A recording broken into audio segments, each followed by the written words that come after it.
Crazy Stupid Podcast. Thank you all so much for tuning in. As always, if this is your first time watching, we'd love it if you could hit the like button, the subscribe button, and the bell so that you are aware of when we post things. I don't know if I've seen a Game of Thrones episode had me feel this much emotion, like so personal. I don't think so. Ever. No, I don't think so either. Hello, everybody. Welcome back to another episode of Crazy Stupid Podcast. Before we dive in, just wanted to give a quick plug and reminder to please go to our link tree and please check out the GoFundMe that we have posted there for Khaled. If you are not aware, Khaled is a Palestinian in Gaza. We are still trying to bring attention to his GoFundMe to help him raise funds. I believe he and his wife or fiance have actually already made it into Egypt. However, they need funds to sort of help jumpstart their life there. They're trying to get to 15,000. I think they're around 4,000. So please head over to the link tree and give if you can, and if not, share. And we can put the link in the description of this video too. Love that. Yeah. I just have to say off top, it's like has to be in the conversation of like best episodes of television ever, right? Like I would argue, yeah. It's got to. It's definitely up there in best episodes of Game of Thrones television, for sure. For sure. And I think the reason why, I think it's like fourth on like IMDb so far. But I do think some of the reason why there are episodes ahead of it is just because like those ones have like just crazy action and fight sequences. And so people are just going to be more drawn into, just more attracted to stuff like that in general. But from a pure acting standpoint, from like a clear, just emotionally gripping episode, I think the emotion of it for sure is part of what makes it so good.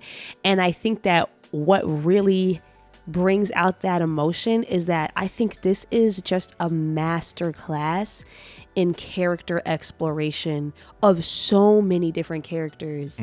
And there's no exposition. They're not saying anything outright. Everything, all of these emotions and subtle motivations and subtle shifts in allegiances and all of these things is being conveyed through the work of the actors, the performances of each of these actors and actresses. And it is just top notch, like riveting from beginning to end without the action. And there were a few improv moments I think sort of stand out. And it always seems like those sort of moments that just happen almost on accident or natural, or an actor decides to do something or the director sees something that he likes, but it wasn't in the script and he's like, no, keep filming. That happens all the time. In Django Unchained, it happened in the first Blade Runner. Even in this episode, when Viserys is walking up on the throne and his crown drops, that was not in the script. But the director was like, wait, I really like that because it feels very Viserys. You know what I mean? And then Matt Smith coming up and deciding to put the crown back on Viserys was also not in the script.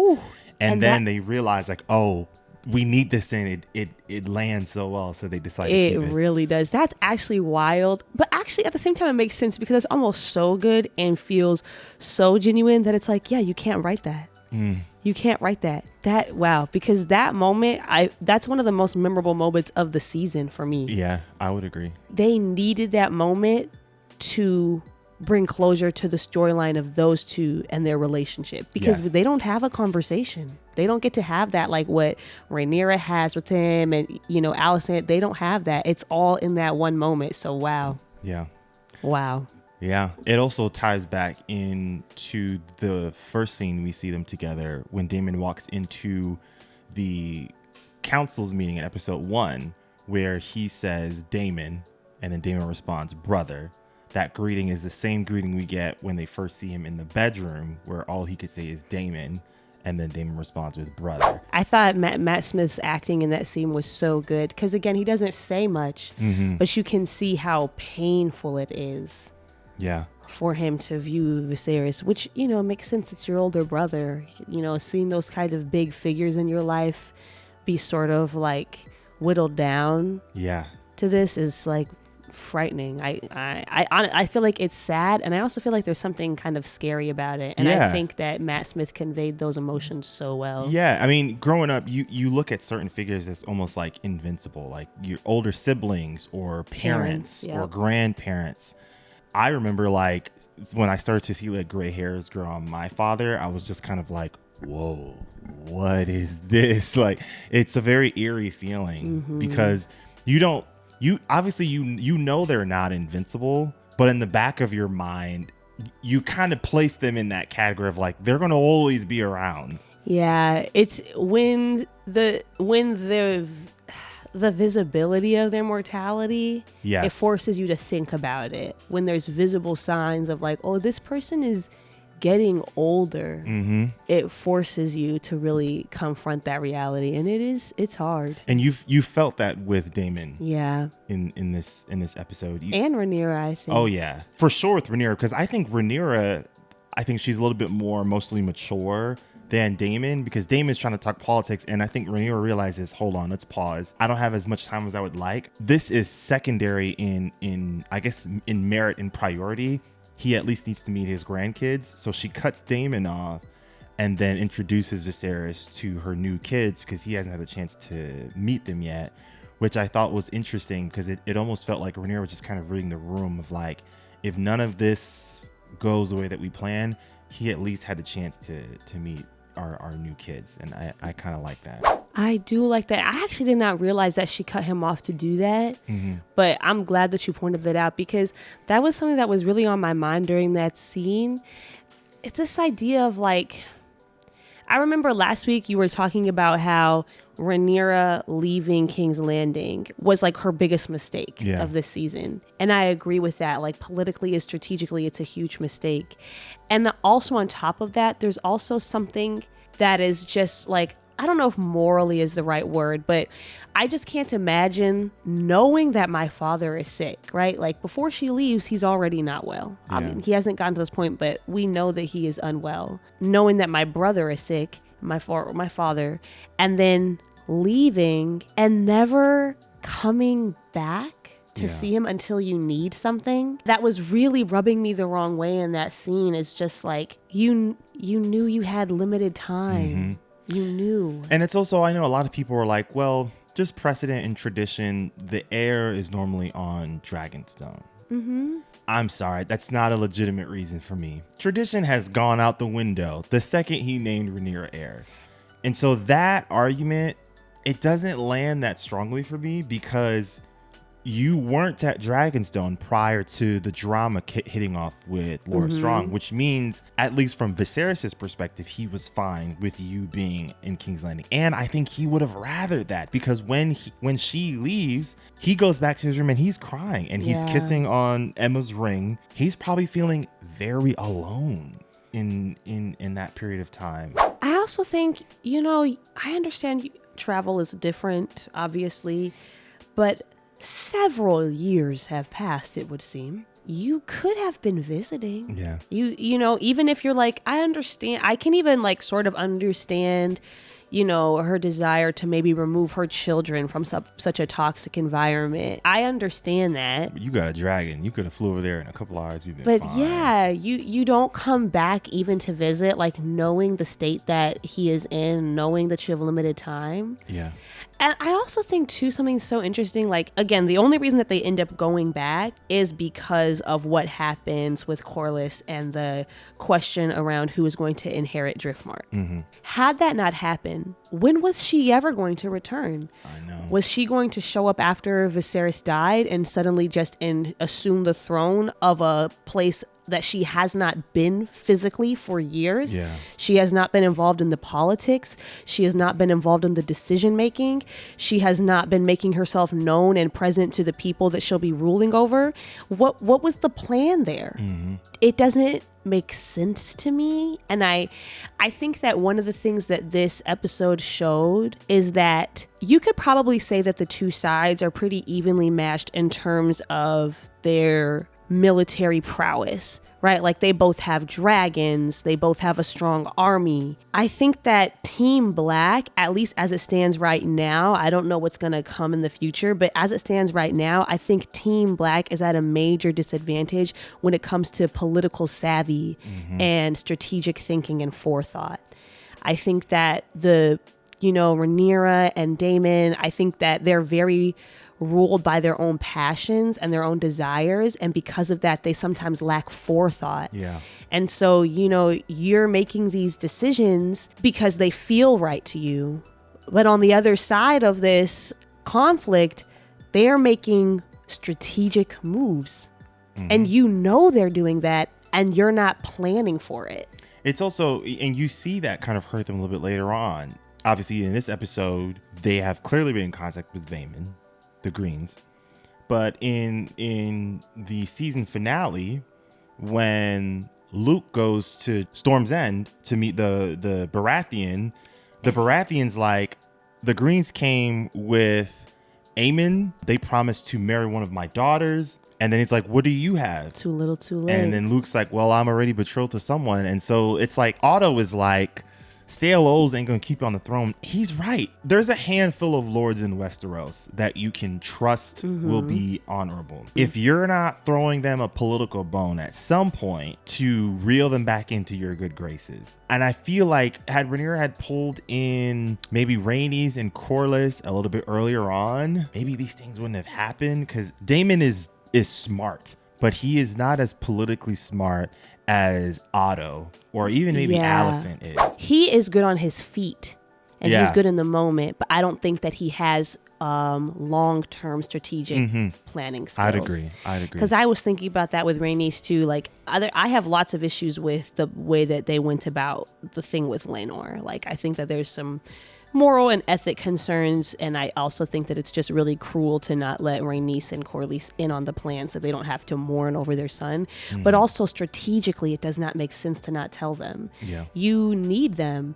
And, you see that in this episode when she goes to Rhaenys and is asking for her help, and Rhaenys tells her no, and rightfully so, because she believes that you guys are responsible for the unaliving of her son. You ruined an ally. And it was truly only the goodness of Rhaenys' heart. And I also am so curious about like what changed for her between the time that she talked to Rhaenyra and the time in the throne room. Like, was it just seeing Viserys? I'm so curious to know like what changed her mind, because had Rhaenys not changed her mind and said something different that day, you guys would have lost that fight. I think it was the relationship with Viserys. They've done a really good job at showing they've got a strong bond. Like in the episode when Viserys goes to Driftmark, Rhaenys tries to take his glove off so that she could like really like hug his hand, and he stops her, gives her a look, and she has like a genuine look of like sadness and concern. And there's been other moments where they've shown like really, a strong relationship there. And I think for me, Rhaenys doesn't change her mind, because I don't think once she realizes what Viserys is doing, I don't think she would want his last memories being his closest cousin betraying him on his daughter.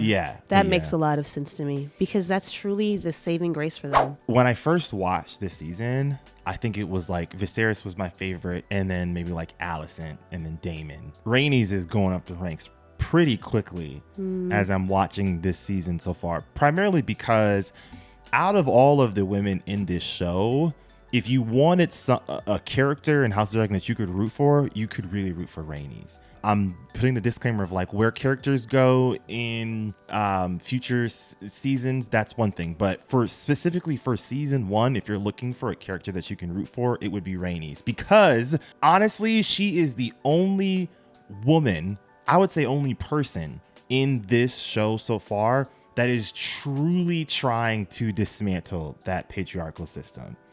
I think Rhaenyra looks at it from the perspective of, I don't really care that much of systems breaking. I just want to do what I want. And I think Alicent is one that, for a number of reasons, she's been taught to uphold and maintain that system. But I feel like Rhaenys is constantly putting ideas out there that would be equitable for the women in Westeros. So she was in the running to be, Queen of the Seven Kingdoms. She obviously loses to Viserys. But when Corlys gets injured, like she's the one that's sitting on that chair, right? And then she has her granddaughter right there next to her as people are coming in and they're doing their political stuff. She suggests to Corlys to have the Driftmark run through the daughters, Baela and Rhaena, and then she looks to Alicent and she's like, you doing all of these plotting for these trash ass dudes. Like, why has the thought of you not being on the throne never even crossed your mind? I mean, like, obviously I don't want the Greens to like win, but the idea of Rhaenys getting that through Alicent's head, I feel like is so important because it says so much about who she is and how she views a lot of these ideas, where it's just kind of like, yeah, Alicent, why didn't that thought ever cross your mind? Or whenever she makes these suggestions for the twins, sometimes it feels like they're kind of thrown off to the side as like absurdity. Like, oh, well, we can't really do that. They're not giving that much second thought. And I'm just like, I don't know, man. She's the only one so far who has been making the most sense when it comes to protecting women, when it comes to protecting children, when it comes to trying to do away with patriarchal traditions and customs. And I feel like people maybe not be giving her enough credit. I think she would have sided with Alicent until Alicent was like, I'm trying to do all this for Aegon. Yeah. Because Alicent was winning her over when she was giving her case. And then the moment she mentions her SA son, Rhaenys is like, hold on, time out. No, you lost me. Because at least with Rhaenyra, progress is kind of being made, historically speaking, with the women being on the throne. Not that that's the only reason, but I do think that is a reason. Yeah, I definitely think that's part of it. Speaking of Aegon, ooh, man, that scene with Alicent and the maid who he SA'd. I believe that Alicent's empathy for the maid was genuine. And I believe that part of that is because she herself, honestly, in a way, was a victim of SA. Sure, yeah. Through what happened with Viserys. And those two situations are kind of similar. Like, I think she can see, like, I too have been in a position where I was left powerless to the whims of a man of royalty. I do think that when she's consoling her and comforting her, that she is being honest. And I think she's genuinely sad. I don't think she blames the maid, and I don't think what she says to the maid conveys that she blames her. She's essentially saying, if you come out and talk about this with other people, they might blame you. Which, like, in general settings, in a situation like this, a victim of something like this coming out, like, that's a real threat and a real risk. However, Aegon's crimes are not secret. Like, people know he has a reputation. So the likelihood that people would not believe her is very slim. And so her saying that to her is manipulating, and it's not true. And also, there probably is real danger in accusing a prince of something like this. However, Alicent, you could probably shield her from those consequences if you wanted to. Yeah. But it would require her to essentially alienate herself from her son. And I think that is just a line that she personally cannot cross. I think because she thinks that she's the only thing that her children have in King's Landing. Like, she feels that she's the only person really on their side. And so she's not willing. I'm frustrated with her decision, and I also find myself feeling a little bit bad for her because of this. Like, it's just such a horrible position to be in. It would have said so much about her if she had taken that stand. I will say there was a lot of speculation about what happens to the servant, and the directors do come out and say the servant survives. Alicent uses the plan T, pays her off, and then she goes MIA. The director of that episode said we wanted to find a way to make a distinction between Alicent and Cersei, because Cersei would have offed the servant girl, but that's not the direction that Alicent goes in, which I thought was a very interesting choice that they decided to go with. I don't disagree with anything that you're saying. I do think that the good for the realm conversation that Alicent and her dad like to throw out there feels more hollow when the choice of the king they're trying to put on the throne is such a terrible person. I agree. And that is where, as I said, and I remember saying, as the episodes go on, I've become a little bit less empathetic to Alicent. I think it's less about that and more so about the decisions she's making to position her sons to be heirs to the throne, knowing that her sons are not great people. I think she believes that she will be able to have a great amount of influence over them. And I think that that is a huge risk. There may be some truth to that. I'll concede that point. I will say, as these episodes go on, particularly when the time jump kicks in, I think part of my frustration with Alicent in the second half of this season is that it feels less about I need to consistently protect my kids and almost equally about I just want Rhaenyra to lose. And I feel like there's been a lot of moments where reasonable decisions could have made that could have been equitable for both sides.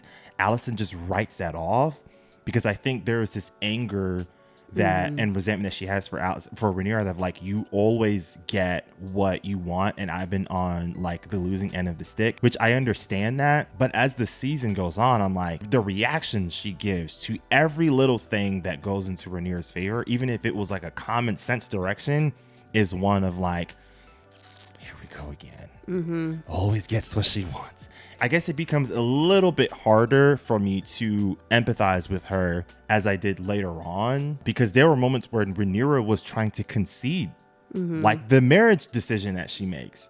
That's not something that would like really benefit Rhaenyra. She's giving you an olive branch here and you just decided to just kind of, throw it out the window. Well, I will say she does concede later on in this episode. Yes, I actually think that this episode's Alicent, the entire time, I think is conveying far less of the bitterness and anger and sort of just like passive aggressiveness that we see from her in the past couple of episodes. I think that in this episode, I think that the burden of caring for Viserys all these years, of watching the reality of this disease take him, I think that burden has resigned her a little bit and tired her. Not to the extent that she is like giving up on this. To me in that scene, she's coming off as someone who's genuinely had to watch him suffer for years and is tired. That being said, I do not think that her and her father are ignorant to the political benefits. I'm not here to cape for people who SA people, to be clear. I do believe that a person can do very monstrous things and be monstrous at moments and still be like a human with emotion. And I think that they were trying to convey that a little bit with Aegon, because the reality is so much of this show is about the impact of your parental relationships, I think. And there's such a clear contrast between the relationship that Rhaenyra has with her children and the relationship that Alicent has with her children, and the relationship that Viserys has with Rhaenyra, and the relationship that Viserys has with his children with Alicent. I think a huge part of how all of Alicent's children turn out is that they were so emotionally neglected by Alicent and by Viserys. They both bear responsibility for how their children turned out. And that's not an excuse for Aegon and what he does to people. But I think it's important. And I'm glad that they included that moment at the end where he sort of becomes human for a second and a little bit vulnerable and says like, nothing I do is good enough for you guys. I can never please you. I can never get father's approval. He clearly has a lot going on and he is lashing out and doing horrific things.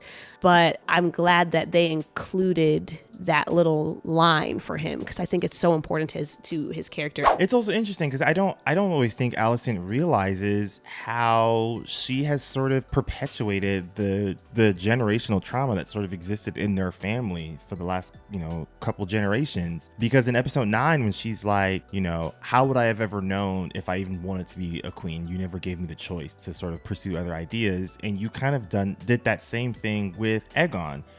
He tells her, I won't challenge Rhaenyra, and you cut him off. You force that idea of like, that is not even an option that you can consider. That's not a choice that I'm allowing you to even consider. I think Alicent is doing to her children the same thing that her father did to her. I think this is the type of parenting that was modeled to her, which is essentially she's using her children for her own political and personal and selfish needs and wants.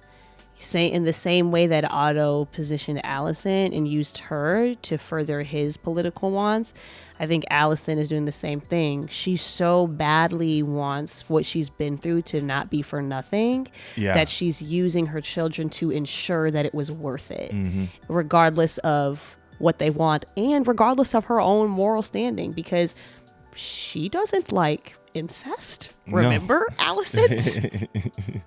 That's a no-no to you. But you married your son and daughter to each other. That's the worst version of it we've seen in the show so far. Yep.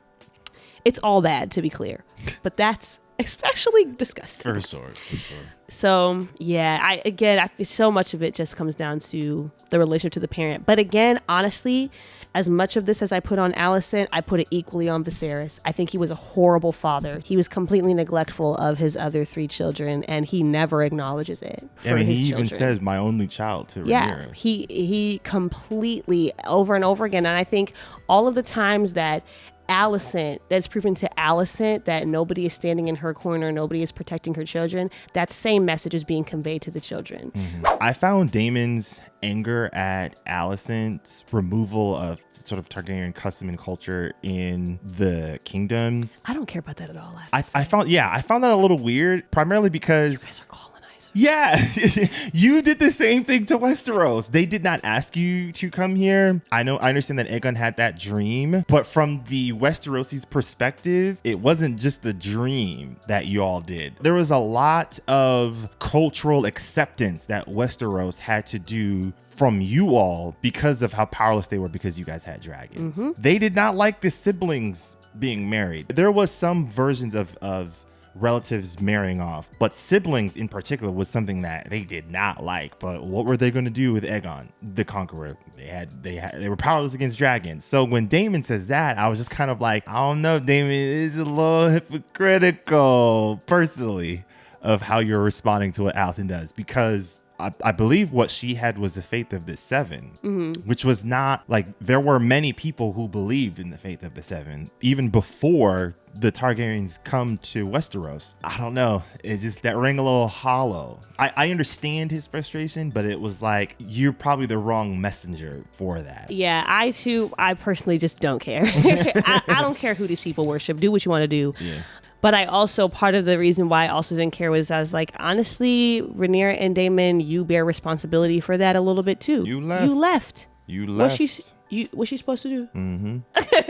You were gone. I would have mentioned this is a theory, and I don't know for certain or not, but I've seen fans sort of talk about this idea of like, was Viserys being poisoned by Otto in the Maesters? I've thought about and I've read, theories online. I've watched video breakdowns, and I did notice a few things in this season that I thought were very interesting. The first is obviously Rhaenyra and Daemon bring up the idea of like, should we get a second opinion from a different Maester? And then when Viserys asks for the cup, Daemon pauses and smells it, and he gives like a look of like concern based off of what he's smelling. But then in other episodes, it was episode 5, when Rhaenyra and Laenor get married, when Viserys is talking to Lord Strong about like, should I have been tested? There's 2 maesters in the room. There's the original maester that was at the beginning of the season, and then there's a black maester that comes in later on, and the black maester is trying to tell the older one like, hey, should we try this other idea? I've learned about this other thing that I think could be really helpful for King Viserys, and that opinion gets dismissed very aggressively, like, no, that's not something, this is something that the King Viserys has always liked, it brings him comfort, and then when they're leaving the room, he gives the potion to Lord Strong like, hey, just for the king's pain. And he kind of does it in a way where it was almost like he didn't want the other maester to see what he was doing. So I don't think Alicent was in on anything if there was something there, but I do think it's telling that Otto had plans moving behind the scenes that was sort of confirmed in episode 9 that Alicent was not privy to.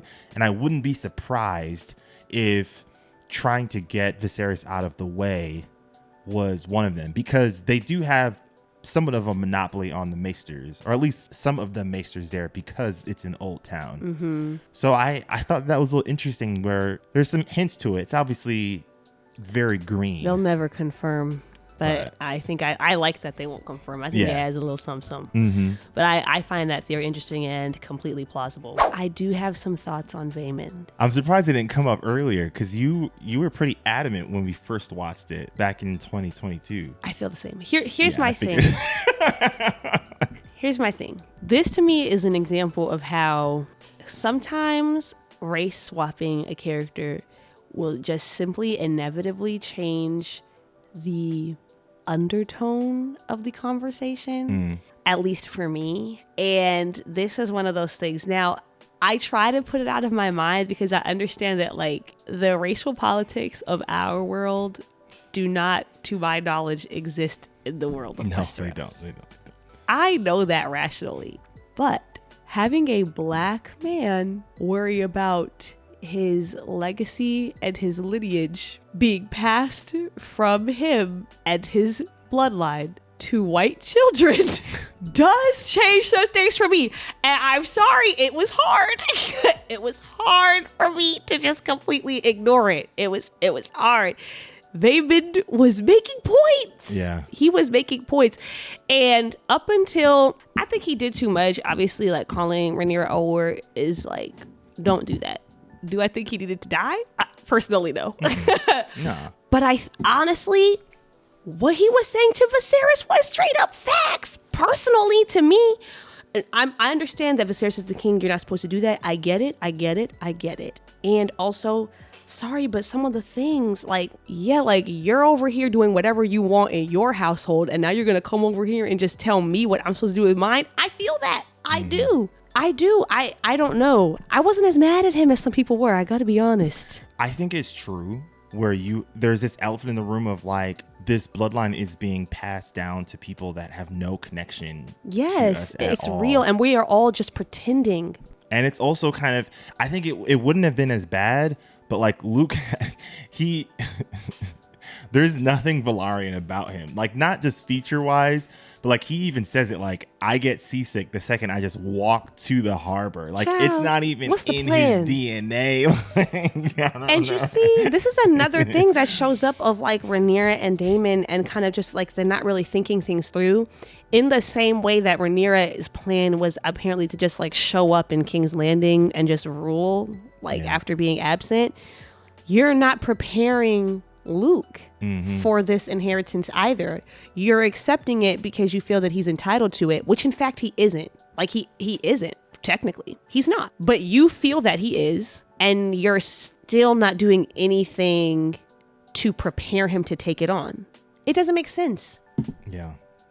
Now, Vaemond, the marriage thing works. Yeah. I still feel like Baela and Rhaena, personally, I think they should be the primary inheritors because I don't think that Luke and Jace have any claim to it, and I'll stand on that. And that's fair. I think it should pass through the daughters. But I think Vaemond, he says that there's no ambition here.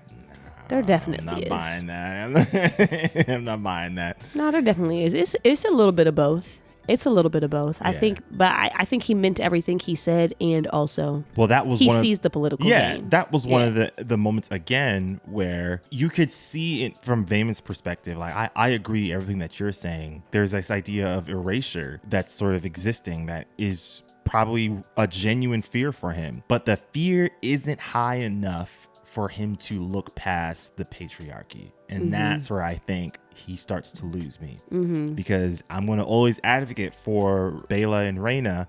It could have passed through them and you completely looked past that idea because you saw this as an opportunity for you to take the throne. Yeah, we didn't even talk about the dinner. Ciao. First time I watched it, I was bawling my eyes out, man. Same. There was so much happening. Major props to Rhaenyra. I love how she's the person to sort of step up and kind of lend that hand. Yeah. I don't think Alicent would have been able to do it if Rhaenyra had not done it first. And I think Rhaenyra knew that.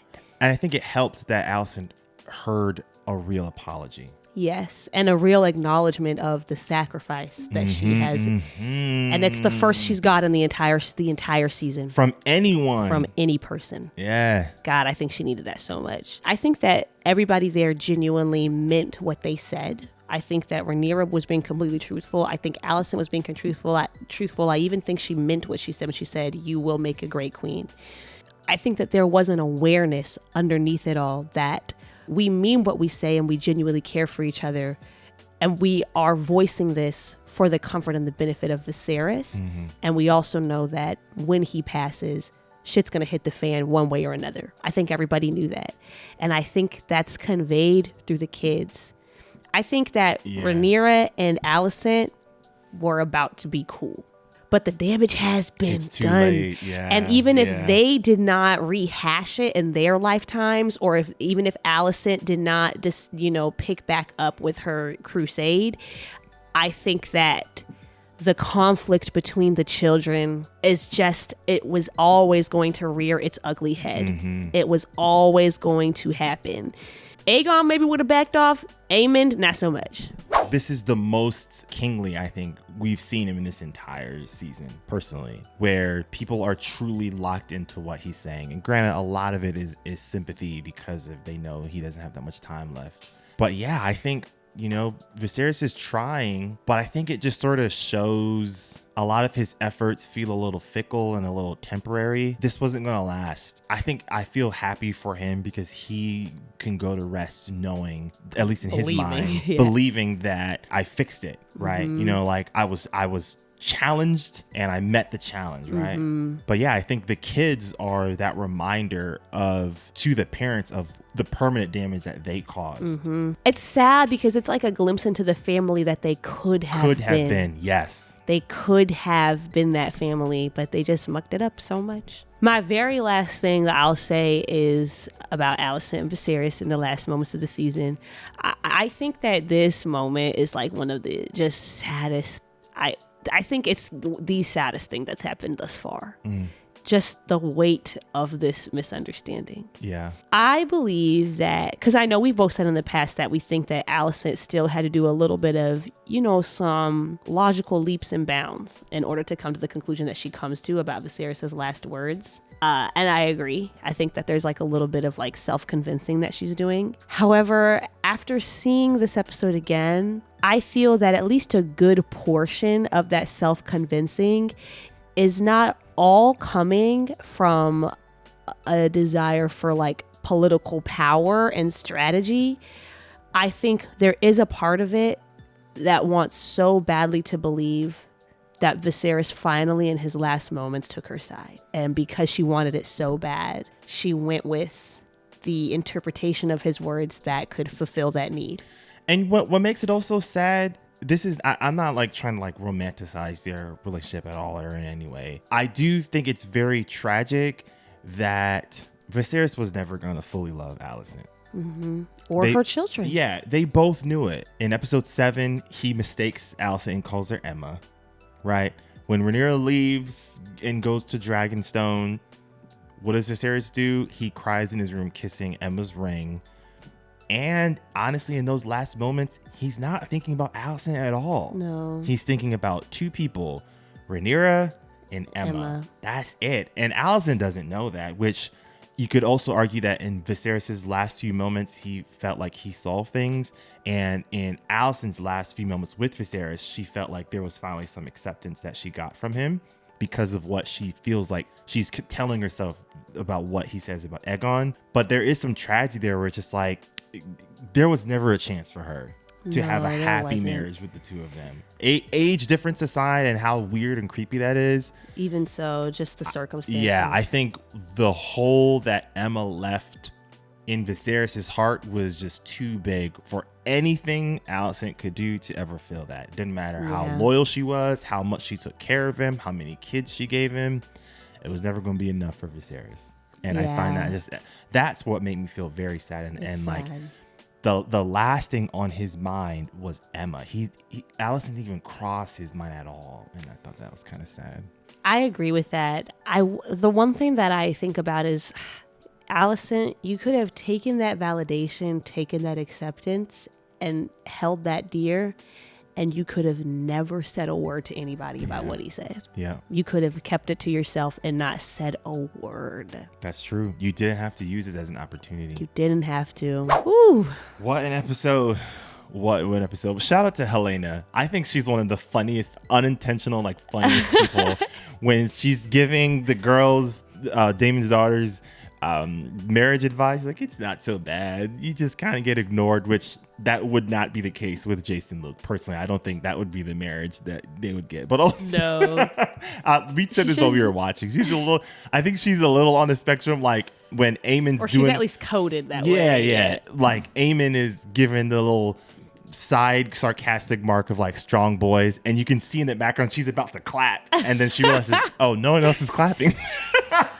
Honestly, I have to say, maybe this will change as the show goes on, but I think part of the conflict that some people have, like when they're trying to decide Team Black or Team Green, I think most people understand that Team Black is correct. The truth is, though, as it stands right now, the characters on Team Green, a lot of them to me are more interesting right now. Aemon and Helena. Helena, even Aegon to me is interesting. Alicent is extremely interesting.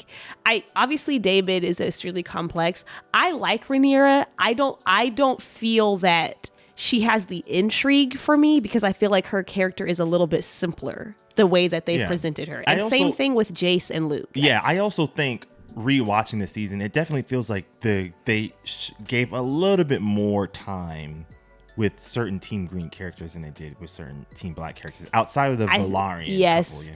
But I think part of why they did that is because there's more layers to those characters because of the trauma they've experienced. Yeah, and also like they are the aggressors, like they're the antagonizers, and a story's only going to be good if you've got a great antagonist. Yeah. You know. All right, y'all. Thank you all so much for tuning in. We appreciate you all so much. And we will see you all next time. Peace out, everyone.